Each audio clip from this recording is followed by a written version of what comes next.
প্রথম যে ব্যক্তি এসেছে সে হলো মদ পান করা ব্যক্তি।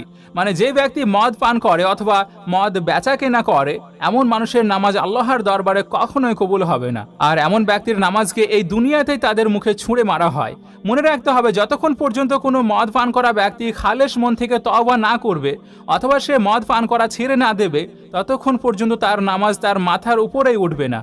কোনো এক জামানাতে এক সুদখোর ব্যক্তি ছিল যে খুবই নামাজের পাবন্দি করত, কিন্তু যখন তার কাছে পয়সা খুবই বেশি বেশি আসতে লাগলো তখন সে মদ পান করতে শুরু করলো। মানে সে প্রত্যেক সময়ে মদের নেশাতেই থাকতে লাগলো। তো এমনইভাবে একদিন সে মদের নেশাতে বিভোর হয়ে সিঁড়ি দিয়ে উপরে উঠছিল, আর তখন ওই পা স্লিপ হয়ে নিচে মুখ থুবড়ে পড়ে যায়, আর সেখানেই তার ইন্তেকাল হয়ে যায়। কিন্তু তার যে সন্তান ছিল সে কয়েকদিন পর্যন্ত নিজের বাবার জন্য দুঃখ করতে থাকলো।